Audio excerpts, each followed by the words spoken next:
The arts are a very important part of the community, and you're sitting in one of the most important pieces of that.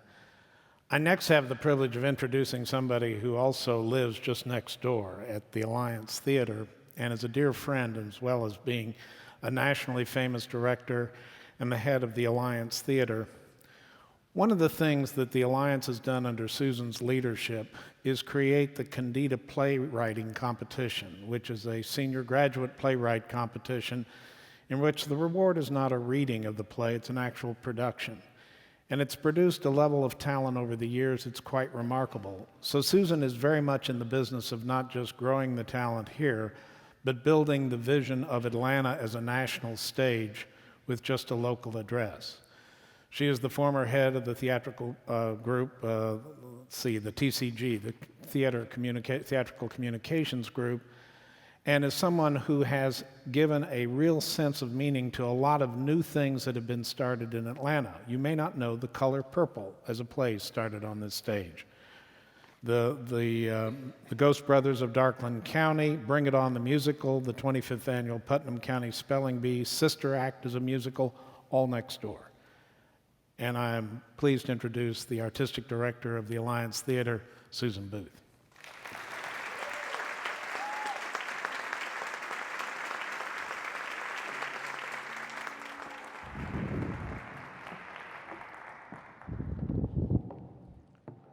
So yeah, you're on right after the zombie. So come talk, they said. Come talk about how to celebrate and elevate the cultural assets of the city as part of a larger conversation about how to attract and retain talent. This makes me happy. This makes me happy because I love a soapbox. But this makes me particularly happy because of the as part of a larger conversation part. Too often when we have these conversations about the health of our cities and the growth of our economies, we do this arm's length thing with the arts. Instead of talking about it as catalytic, causal, a factor in a larger equation, we talk about it as a stand-alone product. Worse, we talk about it as a precious stand-alone product. An ornamental trophy for the haves, a condescending handout for the have-nots. How did this happen? Words are funny. Words are powerful. They're powerful independently, but really weird things happen when they come together in strange combinations. Okay. Town and Country magazine. Lifestyle publication teaches us all about living the beautiful life, whether we're in our ITP condo or in our mountainside cabin. Town and country, related but separate ideas. Garden and gun. Also, yeah, garden and gun enthusiasts, excellent. Watch your back. Garden and Gun, also lifestyle publication, something of a southern bent on this one. Again, related but separate ideas, not to be thought of concurrently unless you take your weeds out with more vengeance than the rest of us. And then there's one more. There it is. Living and Arts. Also, lifestyle publication, also a pairing of related but separate ideas, living and arts. Not living for arts, not living is arts, living and arts. Okay, so the challenge here, celebrate, elevate our cultural assets as part of a larger conversation. Okay, maybe we need to do a redefinition on arts. Maybe instead of thinking about it as an ornamental add-on to the elegant life, we could think about it differently. We could say that art is the capacity for wonder, it is the language of compassion, it is the expression of beauty. Maybe that's a little too ephemeral for the whole attracting, retaining talent thing. Maybe that's a little squishy to really be a civic priority when we have so many other things weighing on our time, our resources, our bandwidth. Okay, let's try again. Art is sweat.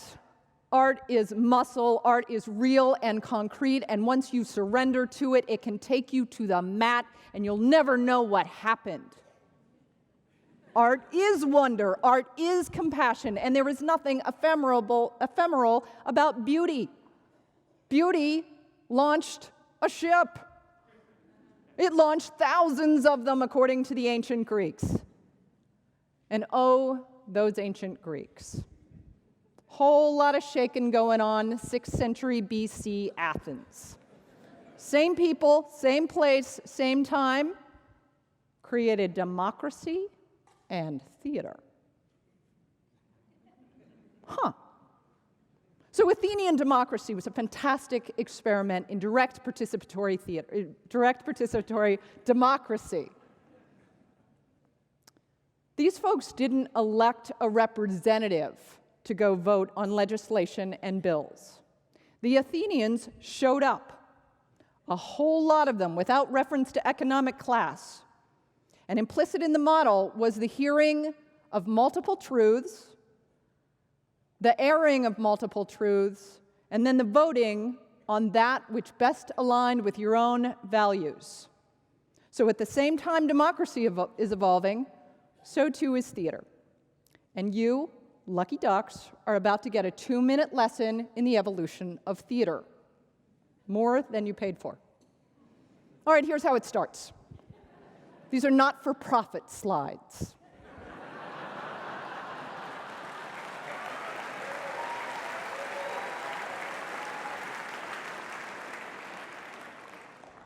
So theater begins with a single guy intoning his truth in front of a crowd, often for hours at a time. And the ancient Greeks not only stayed until the end, they paid for the privilege and thought of it as their civic duty. God, I love the ancient Greeks. This, I think, explains why Greece endured and Romans flamed out, but that's a separate lecture. Okay, next step in the evolution. Aeschylus comes along. He adds a second actor. Now, this does more than just double the cost of the production. This introduces the idea of protagonist and antagonist. This creates drama, and the audience is asked to align themselves between one of those multiple truths. Then you get Sophocles, then you get Euripides, then you get a third actor, another point of view, and you get this really cool thing, which is the chorus, which is essentially the audience's representatives up on stage asking the questions out loud that the audience is actually thinking in their head. Medea, what's up with that choice? All right? Congratulations, Dramatic History 101, you now know how it evolved. Sure. We have subsequently added a few more actors, we have subsequently added a few more bells and whistles, but still implicit in the art form now is that basic notion. We present multiple truths, and the audience is asked to lean in, to listen, and to align themselves. And that activity, that leaning in, that listening, that develops empathetic muscles just as surely as those sadistic exercises your personal trainer has you do for your biceps. And why does empathetic activity rank as a civic priority? Why might it? Rocco Landesman, the former chair of the National Endowment of the Arts, used to like to say, art works. Art works for you. Art works on you. Participation in an empathetic event causes seismic psychic shift. Psychic shift that lasts. Oliver Wendell Holmes, kind of a smarty pants, had this to say. The mind, once expanded to the dimensions of larger ideas, never returns to its original size. Imagine a city informed by the twin tenets of emotional empathy and comfort with multiple truths. Imagine a town square where dialogue replaces rhetoric, where compassion displaces rush to judgment, where because we exercise the well-honed skill of holding multiple truths, we are able to sit with people whose voices, values, and lives are different than our own. We are able to lean in and listen and talk with the other, not just about the other. Okay, a little bit of skepticism. Maybe, a little. No, I'm hearing it. It's okay. Going to plays makes for better people, makes for better cities. You know what? I want some data. So glad you asked. The NEA recently published a study, Arts and Achievement in At-Risk Youth. This was a result of 4 longitudinal studies on children, teenagers, and young adults. This focused on the potential outcome of young people who had high versus low amounts of arts engagement. High arts engagement looks like this. It's coursework in visual art, music, theater, or dance. It's participation after school in lessons, or it's active membership and participation in arts organizations, drama club, band. Here's the big headline of what was found. Youth have better academic outcomes, higher career goals, and are more civically engaged when they have high arts engagement. Let me break that down a little bit more.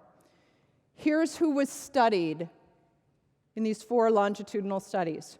Young people in the lowest quarter of social economic status. We're talking about the people without the safety net. Young people with high artistic input got better grades, had higher rates of college enrollment and attainment than their low arts engaged peers. 74% of 8th grade students with high arts engagement plan to go to college, as opposed to 43% of their peers with low arts engagement. Well, how did that work out for them? 3%, 3 times more likely to obtain their bachelor's degree. But you know what? There are other statistics that matter more for this audience at this time. Young adults who had had intensive arts experiences in high school were far more likely to exhibit civically minded behavior than their low arts peers. In other words, they vote, they volunteer, they are leaders in school and local politics. They show up. And they don't just show up, they do. Who wouldn't want this, right? Who wouldn't want young people who vote, who volunteer? Isn't this what we want the next generation of Atlantans to look like? Any city would. Every city does. But our city, if what I'm hearing from our mayor, from our civic and corporate leaders, if what I'm experiencing as in Atlanta is right, our city aspires to something more. We don't want to just be all that. We want to be the living embodiment of Dr. King's beloved community. That's our legacy, right? It's the legacy we all put our arms around. That's part of our DNA that gives us swagger. And isn't a city guided by those twin tenets, emotional empathy, the capacity to hold on to multiple truths, a city that in fact is constantly pursuing human and civil rights? Isn't that a city that attracts and retains great talent? There is a man who sits on a bench behind the Arts Center MARTA station. He is there late at night. I see him when I'm leaving the theater after productions. He's an older man, sits alone on the bench with his belongings. He sits in this kind of perfect halo of lamplight. And he is wearing a crown and a cape. And it's not a paper crown. It's solid. And that cape, I think once upon a time, was fur. And the man rocks, and he talks to himself. And he is there almost every night. This man has a life we see, a life that preceded it, that we can only imagine. This man is layers of meaning and layers of metaphor. And as we walk by and we train by and we drive by, we wonder. We wonder how. We try to write a story why. And we try to imagine a better outcome. Why does that happen? How does that happen?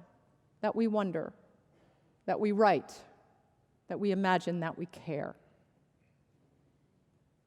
If you really want to live in a city with the capacity to wonder, with a heart that cares, with a willingness to hold multiple truths, and the willingness and ability to imagine a better outcome for the least of us, the best of us, and everything in between, then I'd argue you want to live in a city where art lives.